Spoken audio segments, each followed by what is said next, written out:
آج ہم قرآن کے 5ویں پارے میں دیے گئے زندگی گزارنے کے 8 بڑے اہم اصولوں پر بات کریں گے۔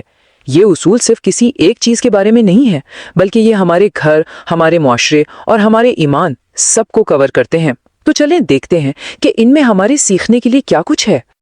اچھا، تو سوال یہ پیدا ہوتا ہے کہ ایک صحیح زندگی گزاری کیسے جائے؟ یہ وہ سوال ہے جو ہم سب کبھی نہ کبھی خود سے ضرور پوچھتے ہیں۔ قرآن اس سلسلے میں ایک پورا پریکٹیکل گائیڈ دیتا ہے، اور آج ہم اسی گائیڈ کو سمجھنے کی کوشش کریں گے۔ شروعات ہوتی ہے گھر سے، یعنی خاندان سے، جسے معاشرے کی بالکل بنیادی اکائی، اس کی بنیاد کہا گیا ہے۔ تو دیکھتے ہیں کہ گھر کو مضبوط بنانے کے لیے کیا ہدایات ملتی ہیں۔ اچھا، تو یہاں گھر کی ذمہ داریوں کو بہت واضح طور پر تقسیم کیا گیا ہے۔ اس ہدایت کے مطابق مرد کو گھر کا سربراہ یعنی قوام بنایا گیا ہے، جس کا کام ہے خاندان کی دیکھ بھال کرنا، ان کی ضروریات پوری کرنا، اور دوسری طرف بیوی کے کردار میں شوہر کی اطاعت کو شامل کیا گیا ہے۔ اب ایک سوال یہ بھی آتا ہے کہ اگر بیوی نافرمانی کرے تو کیا کیا جائے؟ اس کے لیے 3 مراحل پر مبنی ایک طریقہ بتایا گیا ہے۔ سب سے پہلا قدم ہے سمجھانا، بات چیت کرنا، نصیحت کرنا۔ اگر اس سے بھی بات نہ بنے تو دوسرا قدم ہے بستر الگ کر لینا، اور اگر یہ بھی کام نہ کرے تو آخری حل کے طور پر کچھ حدود کے اندر رہتے ہوئے ہلکی سزا دینے کا ذکر ہے۔ ٹھیک ہے، تو گھر کی بات ہو گئی۔ اب ذرا دائرہ بڑا کرتے ہیں اور پورے معاشرے کی طرف آتے ہیں، ایک ایسے معاشرے کی طرف جو انصاف پر قائم ہو اور جہاں سب مل جل کر رہ سکیں۔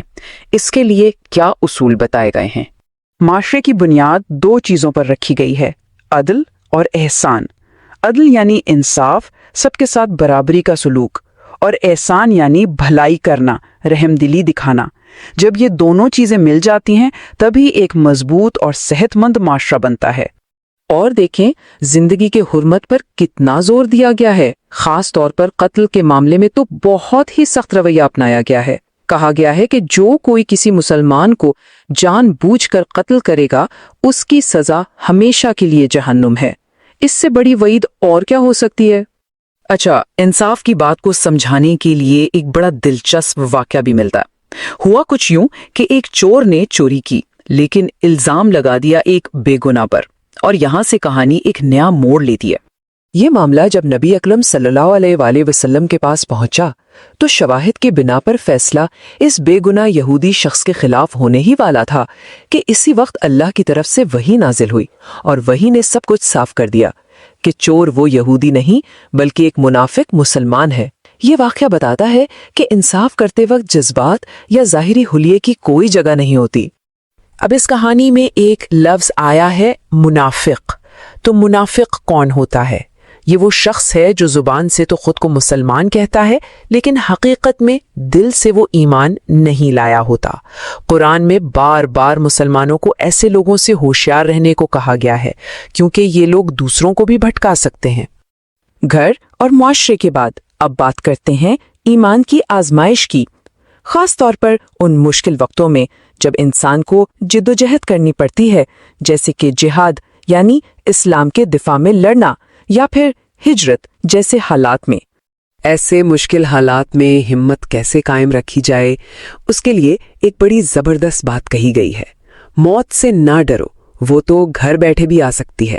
یعنی موت کا ڈر کسی کو اپنے فرض سے پیچھے ہٹنے کی وجہ نہیں بننا چاہیے، کیونکہ موت تو اپنے وقت پر آنی ہی ہے، چاہے انسان کہیں بھی ہو۔ اور یہ بھی دیکھیں کہ ایمان عملی زندگی میں کتنی سہولت دیتا ہے۔ اس کی ایک مثال ہے صلاۃ الخوف، یعنی خوف کی حالت میں نماز۔ اس سے پتہ چلتا ہے کہ دین کتنا پریکٹیکل ہے کہ جنگ کے میدان میں بھی جہاں جان کا خطرہ ہے وہاں بھی نماز پڑھنے کا ایک خاص طریقہ بتا دیا گیا ہے۔ اچھا، تو ان ساری باتوں کے بعد خلاصہ کیا ہے؟ سیدھے راستے پر چلتے رہنے کے لیے ہمیں کن باتوں کا خیال رکھنا ہے؟ اس کے لیے 4 بنیادی نکات بتائے گئے ہیں۔ تو وہ 4 باتیں یہ ہیں: پہلی، شیطان کے بہکاوے میں نہیں آنا；دوسری، نبیوں کے بتائے ہوئے راستے پر چلنا; تیسری، عورتوں کے حقوق کا پورا خیال رکھنا; اور چوتھی، منافقوں سے یعنی دوگلے لوگوں سے ہوشیار رہنا۔ تو اگر ہم ان سب اصولوں کو ملا کر دیکھیں تو یہ گھر سے لے کر معاشرے تک اور امن سے لے کر جنگ تک زندگی کے ہر شعبے کے لیے ایک مکمل قانونی اور سماجی فریم ورک دیتے ہیں۔ یہ صرف خیالی باتیں نہیں بلکہ ایک بامقصد زندگی گزارنے کا ایک پورا بلو پرنٹ ہے۔ اور آخر میں جو بات کہی گئی ہے وہ شاید سب سے اہم ہے، وہ یہ کہ اب سمجھ کے پڑھنا ہے قرآن کو، یعنی صرف تلاوت کر لینا کافی نہیں، بلکہ اصل مقصد قرآن کو سمجھنا اور اس کی تعلیمات پر عمل کرنا ہے۔